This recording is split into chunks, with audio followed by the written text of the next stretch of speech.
in my boat.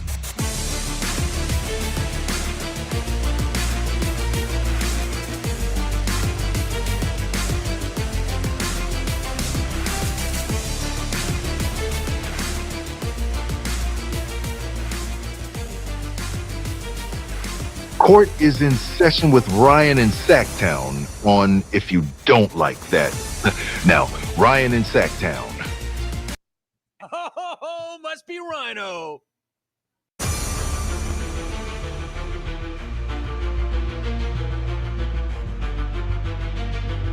Do this now. Please. Good. Pop it off. There you go. Pop it off. Don't think, just go.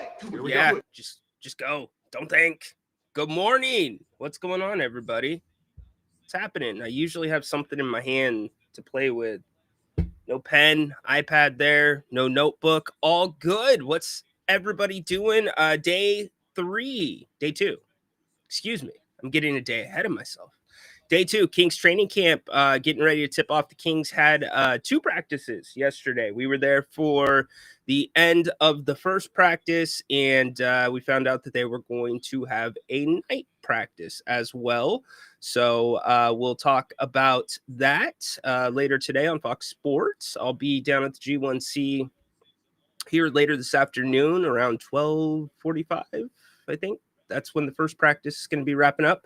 So we'll get some audio. We can talk about yesterday. If you'd like, the overarching theme is the importance of Dennis Schroeder, the addition of him to this team. Sorry, you guys can see my iPad now. Let me move that there. It's baseball playoffs for anybody that cares. Ohtani, how about that last night? 454 feet, I want to say it was. So we're going to go roughly about 40 minutes today. If you are new to this version of the King's Court, we go as long as my coffee stays hot. So that is it. I do have a couple of side updates for those that care as well today. Oh, I'm still at Grant Napier's show. See, let's get that changed. At Ryan in Sacktown, so nobody complains. But I do have a couple updates from last week that have nothing to do with basketball. Kind of King's Courty things that we used to talk about. Little idiosyncrasies. What's up, Dennis? Coffee with Ryno. Indeed, man. The only question is, does your coffee have Kahlua in it? Dennis, let me know. Love you, brother. What's up? Wait, where's Ryno? A lot of people have been asking that question as of late. Romy, he's one of them. Rome's like, wait, I haven't thought about you in a minute. Don't miss you. Whoa, Ryan in Sacktown. Haven't thought about that guy in a minute. Hey, Ryno, haven't missed you either. Tristan, good morning, dude. Yeah, my number one source, Dennis, for sure. Dennis is my source. When we got let in yesterday to practice, Dennis was already there. So, yeah, for sure. Tadora, Tadora? Shouldn't you be in school right now? Holy moly, Jim Bob Bully. You heard yourself in the open. Good morning. Hope you're doing well. So, 2 quick updates. Coffee with Kahlua sounds good with me. I knew it would, Dennis. Dennis is the life of the party. So 2 quick updates. If you were with me last week, I talked about this ongoing dynamic between this place where I really enjoy getting a burrito once in a while and the amount of salsa that they give you. And I'm like, okay, if I ask for 4, he's never going to give me 4. But then if I ask twice, I'm insulted. I didn't know the dynamic, because if you remember last week, he gave me my 4th one after I asked, but 2 of them were broken open by the time I got home. And I'm like, all right, something's up here. I need to catch on to this guy. So you know what I did yesterday? I went in. I didn't go to the drive-thru. I went in, made my order, didn't ask for salsa at the time. And he gives me my order. and I was like, can I please have, and I upped it this time. I was going to push it because I was in the restaurant. Can I please have 5 salsas with that? Yeah. And he's counting them up. I get home. I have 6 clean salsas. I can't explain it. Help it make sense to me. It's so funny. I think that's a funny dynamic. So, anyways, do you have any questions about what's going on with the Kings? Do you have any questions for me about yesterday and the first day of official training camp? If I had to go over, if we're gonna go and make a bullet point for I don't know, a spreadsheet with bullet points between media day and day 1 of training camp of what Doug Christie, Scott Perry would like to get across to this team and also to the media. It's this team is going to be the best, or they want this team to be the best conditioned team in the league, hands down.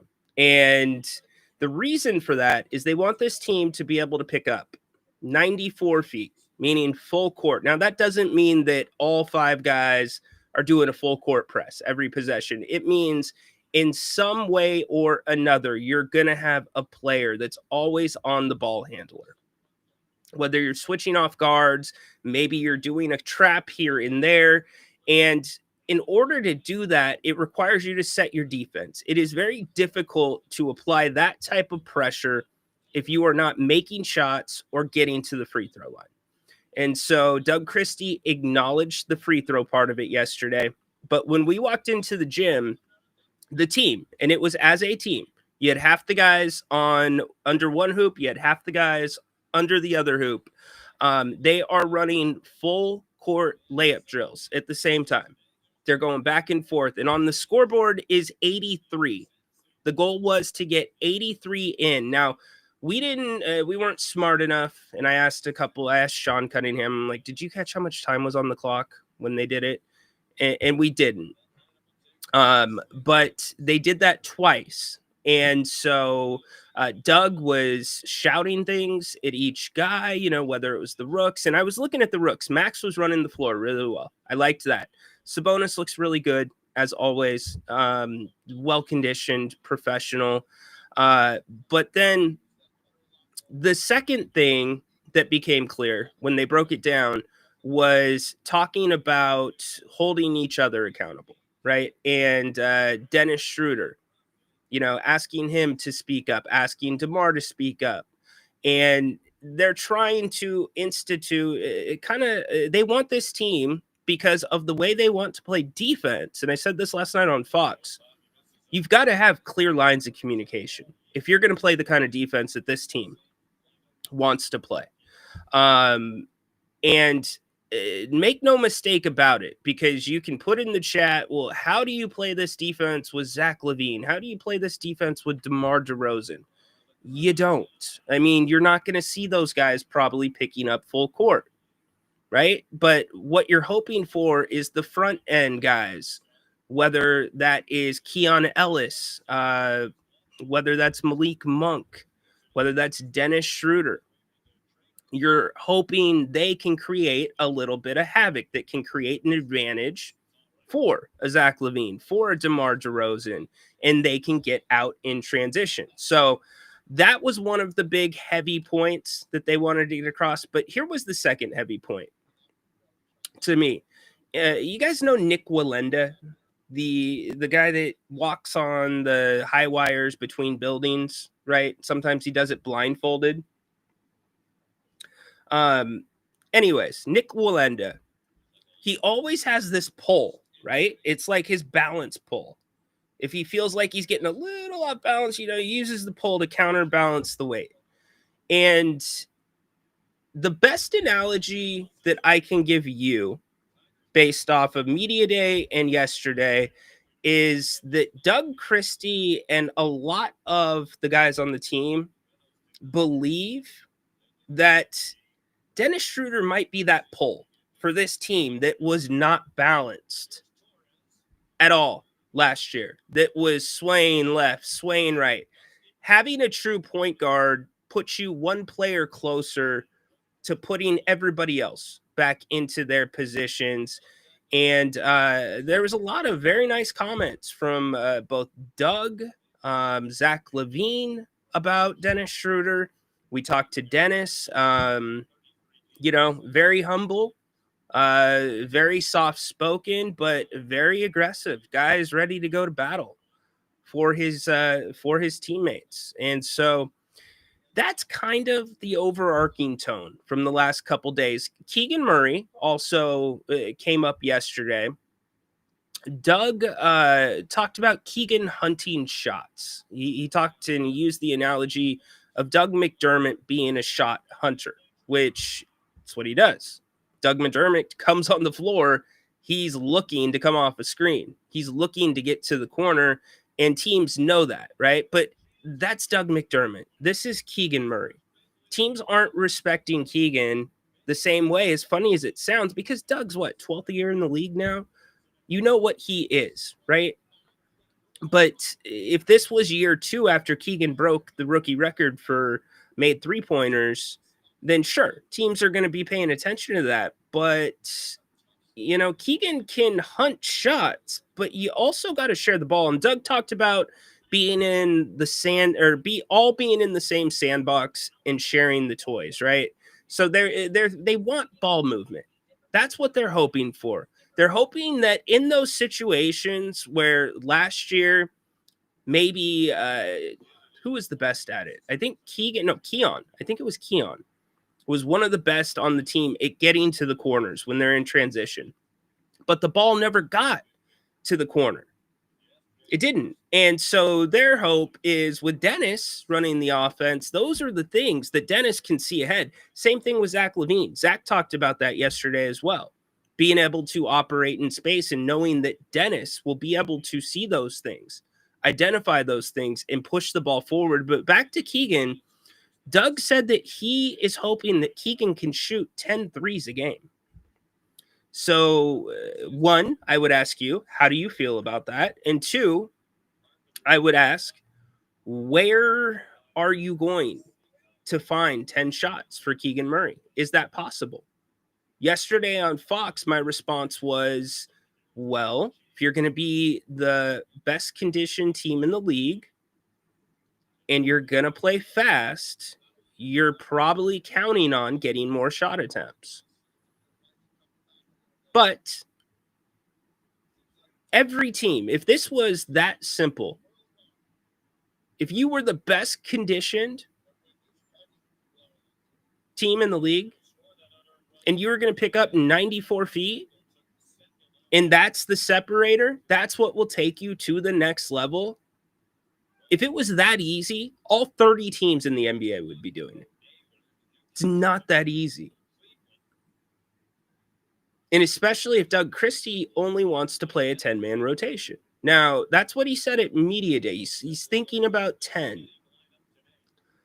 We talked yesterday here about the fact that you probably need to play more than 10. Now, that doesn't mean that 11 and 12 are getting significant minutes, but a few minutes here, a few minutes there, especially when you're on your third game in 4 nights, and maybe that's where a Devin Carter can find his way onto the court. Being that pest, use your 6 fouls as long as you guys aren't already over the team limit. So a lot interesting, fluid with this team. We'll listen to some sound from yesterday. But I like what I see. Another theme, I think, and I put this out there yesterday, and we'll get to your chat here in a second. Doug really wants this team to be a family. He wants these guys to be close. He wants them to be a fraternity. And when we walked in yesterday, immediately you saw Mike Bibby sitting there watching practice, and after practice, Bobby, Doug, Mike, all chopping it up together, talking about practice, what Mike saw. You can tell because of what that group, those 3 went through with the other 11 that were on that Kings roster back in the day. That's a close fraternity. And Doug's trying to demonstrate, in my opinion, he's trying to show with his actions what he wants this team to be. Hopefully down the road, these guys are this close. And that guy's having success coaching a team. And maybe he's a college coach somewhere. This could be you, but also they care. They're close. So to see that, I really liked it. Got a chance to talk to Mike off the record for a little bit, caught up with him briefly. Really good to see him. I had not seen him in a couple. Man, I had not seen Mike in, it's been 10 years. So it's good seeing him. And yeah, we'll listen to some audio. We'll take your questions, but that's kind of my takeaways as we roll in to day 2 of training camp. I did briefly say hi to Max. Good looking kid. First time seeing him in person. I talked about him running the floor, but he came walking by as we were getting ready to leave the Golden One Center, and good looking kid. I like his size. I like his height, and I like his skill level. I'm not sure about the build yet. The build can come. Just look at Keegan Murray. So how's Doug going to make sure to put Max in the right positions where teams don't take advantage of him on defense? So that's kind of my takeaways. If you, from listening to the audio, let me know if you had any other takeaways, and we can keep kicking this thing around. To Dora, when do the Kings play again? They have a preseason game coming up, but the preseason, I don't count that, to Dora. I mean, we want to see them at least play well and come out healthy from that. Their first game is October 22nd. Does Doug vision of Keegan molding himself into? No. I don't think he's trying to mold him into that guy at all. He was just, it was not saying he wants him to be Doug McDermott. It was the mindset of Doug McDermott that he was trying to get across. You better hope you don't get Warriors version of Schroeder. Very true. It's very true. He was bad in Golden State. I mean, his shooting percentage was in the 20s when he was with the Warriors. First sip of coffee, by the way. Oh, I needed that. He called them safeties to a degree. Yeah, I know what you're talking about, where they can float. Question. I found it odd that the Kings jersey sponsor was Fong Law, which my perception is a regional law firm. Is it a lack of sponsorship to put on the jersey? No. Well, certainly that is not a cheap sponsorship, right? But having a local, okay, I don't know where Anne Fong, I can't believe we're talking about Anne Fong. First of all, her advertising is everywhere in Sacramento. But considering she's advertising legal services in Sacramento, it is a safe assumption that she is able to practice law in California. So she could practice anywhere in the state, right, Peter? Many times attorneys, they are members of other states' bars. So she might be licensed to practice in other states. But even if it was just a California thing, no. I think that this is somebody that is aggressively advertising. And what better advertisement can you get? I mean, the Kings probably get the most attention here in Sacramento out of anything. 82 games, every jersey that's hanging in the team store is going to be embroidered with that. So, yeah, I don't think it's a lax. You've had Blue Diamond, you had We've had Blue Diamond. If you guys want to put the other ones in the chat, the one last year was the digital license plate company. So yeah, I don't think anything of it, but I do think she spends a ton of money on advertising, and maybe that means she has a very successful business. Okay, responding to each other. Oh, we have grievances. We're doing grievances. All right, I'll cue it up. I will be fair. I will play along. Let's get to Peter's grievance. Peter, what The airing of is grievances. your grievance? I got a lot of problems with you people. Now you're going to hear about it. We missed covering the Scott Perry inspirational quote for Monday, and I'm upset that we cannot continue the tradition. Okay, funny that you bring it up, Peter. Funny that you bring that up. You know why I haven't done it? It's not that I haven't thought about it. It's that I've had a few people directly that work for the organization, and also somebody that is very close to me that have talked to Scott Perry. And it's been messaged to me that when I see Scott Perry, if I see him, he would like me to come introduce myself to him. So until that happens, I'm not going to do the Motivational Mondays. So, but yes, we will, and I'll do it after. I like him. I'm not mocking him whatsoever, but that's why I've held off on those. I want to get that out of the way first as the rookie of the little crew that gets to go to practice. Keegan 10 threes. I mean, it's easy. We have seen it all the time. Players missing 5 to 8 shots in a row. Question: if the Kings are going to be the best conditioned team in the league, who is the team nutritionist? I don't know, Peter. Look it up. I have no idea who the team nutritionist is. If the Kings are going to have depth, then why haven't they signed? Stop, Dennis. Dennis, stop, man. You are not going to stop with that, are you? Dennis, you've even acknowledged that it would take a guard leaving it in any world that he comes here. It would take a guard leaving the roster to open up a roster spot. You'd have to trade 2 people, theoretically. But a guard would have to be included in that. It's not happening, man. The Kuminga, the only way Russ Westbrook was coming to Sacramento was if Kuminga came.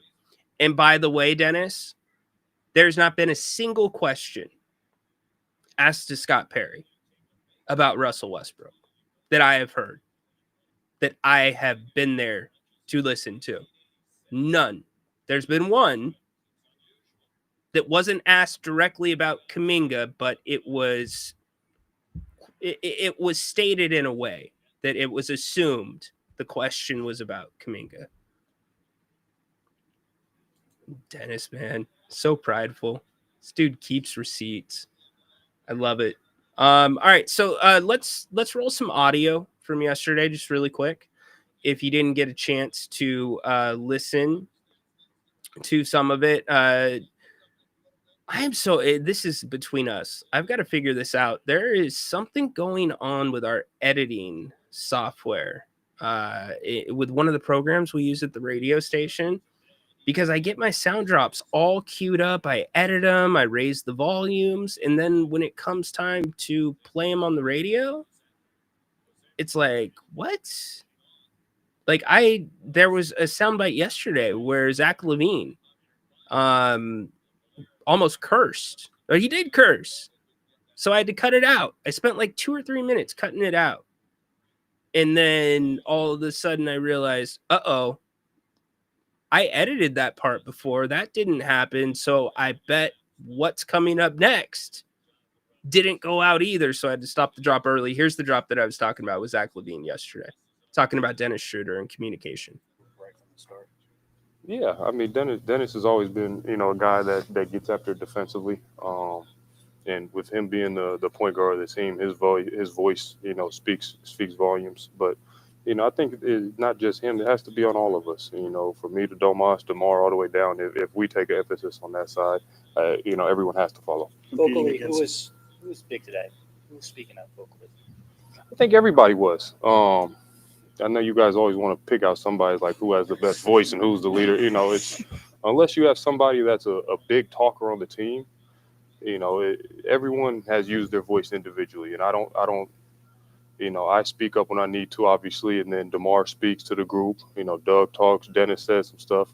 Malik doesn't stop talking, so it's a bunch of that stuff. But it's shit. Even Keegan said something today, so I think it was good. Competing against Dennis, seeing him be kind of that agitator at times. What kind of benefit is having someone like that on your team when you guys go out? Dennis is a dude that you hate to play against, but love him on your team. We played against her a number of times over the last years, and he's a really good. I thought that was a really good way of putting that. It's a guy that you don't like playing against, but you love having on your team. Here was Coach Christie yesterday. I'm not going to play Dennis for you because both Dennis and Zach, they talk very, they don't talk very loud, so it doesn't come across well on my mic. But here's Coach Christie. That's who they are. So if Domas is out in the quad, his guy is probably not guarding him. So that allows him to be a little bit more free and catch and uphill and downhill DHO. And then if his big is on him, well, then damn, the lane's clear. So now we got a guy who can wiggle and get downhill. So, just moving the chess pieces around the floor. And when you have somebody that has the ability to do the things that Domas does, I think that you try to take advantage of it. And to his credit, he's willing to, it is just basketball. Let's be clear. It's just being in a different position and the possibilities that come with that position. As they are, Dennis Schroeder in particular, he sounds like a coach. And I know that's what you want out there on the floor. Y'all have those conversations. They come across to you. Yeah, because, part of the couple questions that he hit me with immediately, especially defensively, was like, about squaring up the ball and different things. And similar for Rick, for me, was like he gave me the ability to do things that everybody didn't get to do because he knew that I could do some things. Well, Dennis is the same way. It's like, well, this is what we do as a team, but you have the ability to be a free safety sometimes if you want to. But previously we closed out like on the high side and different stuff, and we weren't a great defensive team, and you're closing out to give an advantage, in my opinion. I don't want no advantages. We closing out square right in front of the person. And now you have to, my point to him was, you have to be able to understand where your help's at and all that. I get that. But we're not trying to give up no advantages. When that time comes, there'll be game plan specific and different things, but we want to close out right in front of people and be there on the catch. Dennis said for the first day he was pretty impressed with how the group came together and seemed to gel so quickly. Chemistry was so big with you and your teammates back in the day. Have you noticed like that seamless transition with this group? A lot of it was him, to be quite frank with you. Like when you have a point guard that moves the ball around and advances it up the floor when you're open, it makes you want to run. It makes you want to play. It makes, we in the sandbox together and we sharing toys. So it was good to see. And that was, like I said, everything as I identify him and talk to Scott about it, like, yo, that's who we need. And then we were able to get him, and I'm extremely happy. Scott's talked about wanting to see Keegan be aggressive and assertive. He's fourth year now. Like, what are the keys to him, like, taking that step as a player? Part of the things I talked to Keegan about is, like, hunting shots. To give you an example, like Doug McDermott, he's a hunter. So as soon as he's in the corner, everyone's like, hey, watch out, he's in the corner, and the whole gym shifts over.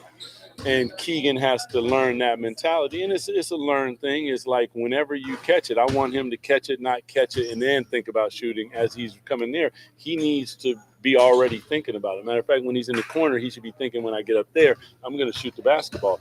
And that that comes off to your defender, and then it sprinkles through their team. And that's important for him because when he catches it at 40% and he shows shot, the guy's probably going to rise up. Now he can put it on the deck. But when you catch it and then all of a sudden you're not thinking about shot as a defender, I'm going to snuggle up into you and then I'm going to start taking away things. And now your teammates are like, pass the ball. And there's a trickle effect. Well, he needs to hunt shots. And we've had the conversation. And, for him, I think the number is around 10. If he can get up 10 threes, that would be a beautiful, beautiful thing. Want to see him to the free throw line more. But more than anything, like I told you guys yesterday, smile and play defense. Yes. All right. All right. So that was the notable sound from yesterday. It's a great question, Tristan. It's really a combination of both. It really is. It depends who you have on the back end. But it really is that exhausting. It is. It would make, if you can do it effectively, it will turn teams' game plans upside down. You will get guys that get frustrated. You're going to get the other team gassed as well. But to do it for 82 games and to do it consistently, and maybe this is the most important point that I've not made about it, to be able to do it creatively. Can you find different ways to get into it as the season progresses? Because once you start doing it, there's going to be film on it. Teams are going to know what to look for. How can you mask it? And how can you tailor it to each game plan? Doug Christie was kind of talking about that there a little bit. I can't sit here and look you in the eye and tell you there is a good chance the Kings are going to do this for 82 games because I can't remember a team that's done it for 82 games. I need to see 25 games of it. Heck, give me 5 games of it. When things aren't going well, Tristan, and a team's on a run, that's when it's the hardest to give that effort and to get up into them. Because these guys, they're going to give everything they have for this team. They should. I have full belief in every man on this roster that they're bought in. But it's asking a lot. But it's one of those things. The risk and reward with it is tremendous. The other side, the grass is as green as you've ever seen it. If you can play that style and you have the right personnel too. So I just think it's really hard to do that with only 10 guys, if that's the rotation that you want to play with. But we'll see. We will see. Everybody looked like they came into shape really well. Dennis said that he took, I think he said 7 or 8 days off after the Euro Cup. So he's getting back into it now, but everybody looked really good. And those guys they were tired. Coach was pushing them. And that's where that is exactly. And by the way, after that drill and after they broke down, they went to shoot free throws, which is a really normal thing. You want to shoot free throws when you're tired. Those guys were they were doing full court sprints, passing the ball, catching the ball, not letting the ball hit the floor. So they all looked good. There wasn't anybody that looked more out of shape than the next guy. And when they were gassed, they were cheering each other on. And coach was still getting on them, both complimenting and getting on them the other way. So anyways, day one, it's really early in training camp. Zach LaVine and Dennis Schroeder stayed late to get some extra shots up. So besides that, that's your day one report. That's really it. Chadora, when will the Kings play again? I'm asking because I don't have So, Tedora, their first, I believe their first preseason game is in LA. Hold on, Tedora. I got you.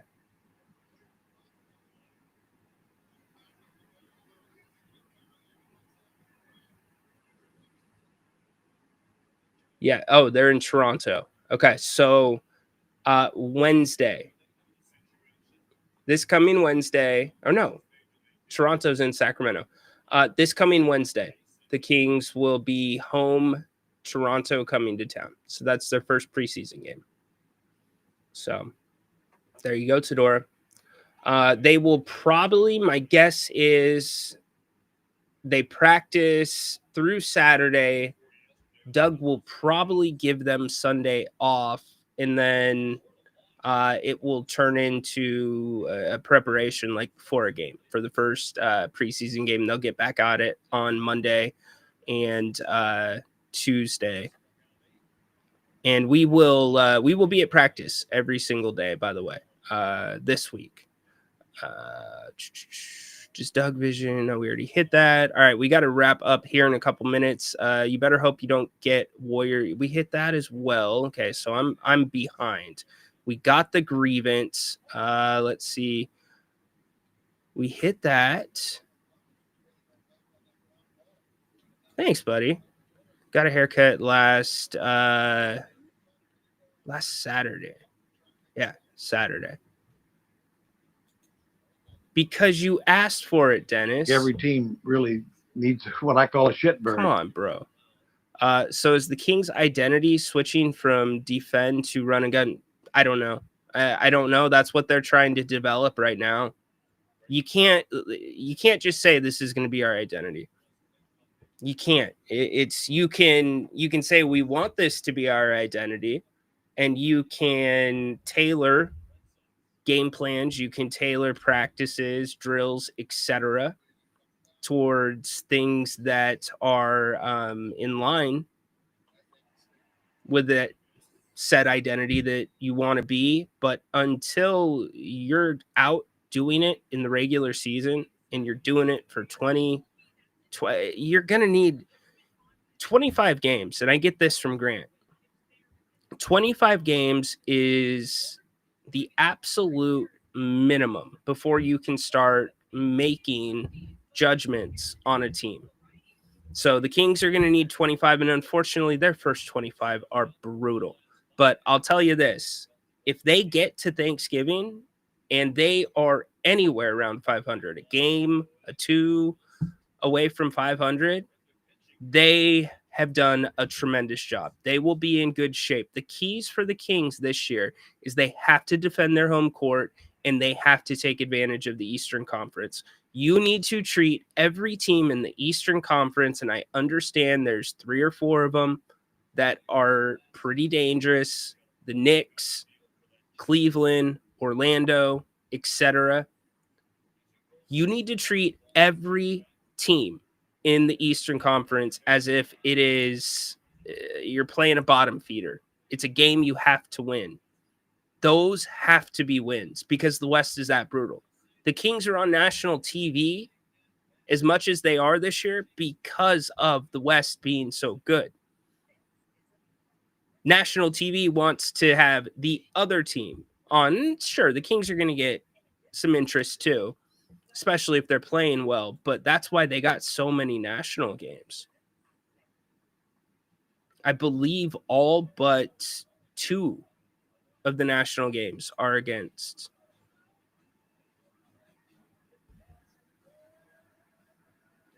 Are you like just summarizing what I'm saying, Dennis? Like, I get confused by these comments. I really do. I get super confused by these comments because I already talked about it, man. Do you need me to get Mike Bibby on the show? My man.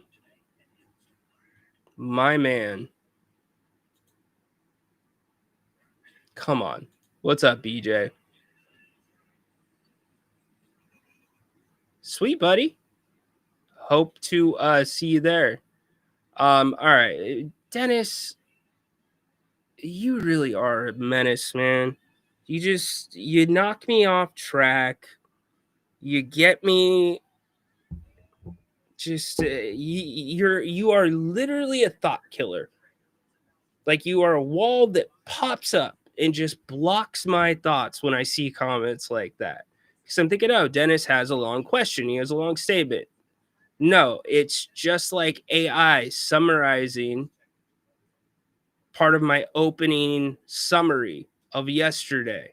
So funny, man. So funny. Appreciate the passion, dude.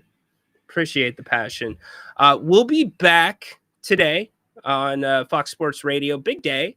Kevin Nagel is going to join us. That's going to be exciting. That's a name that you know. Believe Grant said he's the owner and managing partner of the Republic. I thought there was a sale. I could be wrong, so I don't want to go against my partner there. But either way, Kevin Nagel, somebody that's been incredibly, oh, for sure, dude. He is, who's the best left tackle in the NFL? Don't tell me Trent Williams. Bang, bang, gang. Don't tell me that. Who's the best left tackle in the NFL? Joe Alt? Dennis, you are the Joe Alt of stopping thoughts. That's what you are, my man. Like, my thoughts are Micah Parsons flowing downhill. And then, boom, right there. Joe Alt. In fact, it's not just Joe Alt. It's an entire side of the line. Quentin Nelson's on that side of the line, Dennis. Yeah, you know what, Flores? That's on us. I'm going to, we're going to own that. It's happened 2 weeks in a row. And because of that, we're going to own that. So that was on us. We're going to get it fixed. So it's being worked on as we speak. I can promise you that. Bang, bang, Trent gang. Man, dude, I'm telling you, who's the third person on that side of the line where Dennis just blocks thoughts at an all-pro level? We've got Quentin Nelson at center. Who's the guard? Pooney? Dominic Pooney? And then on the edge, we got Joe Alt. That's what you are, Dennis. You are the best line to blocking thoughts in the King's Court. It's incredible. Incredible. But I appreciate the support, dude. Appreciate everybody's support. All right, we're going to get out. Got to be at the G1C here in a couple of hours. Don't forget Fox Sports Radio later today, 3 p.m. Like I said, Kevin Nagel is going to be joining Grant. We're going to break down the Pacific Division in the NBA. We will also talk some football, baseball playoffs going on as well right now. Also, you can catch the show right now on demand on Grant's podcast platform. If you don't like that, all shows are being posted there until our new Fox Sports Radio Sacramento podcast channel is all set to go. The delay for that is corporate wide. Every station is changing platforms. We've signed, or they have signed, a contract with a new podcast host, which is why we are in flux, and temporarily the podcast is being hosted with Grant. We'll let you know when that changes so you can go get the show in the new location. In the interim, make sure you also download the Fox Sports app. You can listen to the show anywhere that you are, whether it's here in Sacramento or all the way across the globe. Download it. Apple Store, Google Play. Get in on that. Also, if you haven't heard, our phone line is also a text line. So you can text the show 916-779-0929. Looking forward to it. 3 p.m. We will talk more about the Kings. Make sure you're following me on the X at Ryan_in_Sacktown. I'll be posting updates from practice later today, and looking forward to seeing you at 3 o'clock on Fox Sports Radio. Make it a great day, y'all. Grant, I believe, will be here tonight at 7 on If You Don't Like That. So looking forward to another full day of Kings basketball, baseball, all that and more. Go Kings. Light the beam. Looking forward to another day, day 2, Kings training camp coming at you. Fox Sports Radio will have all the coverage for you at 3 p.m. today. Court is, because my coffee is cold, dismissed. Order in the court.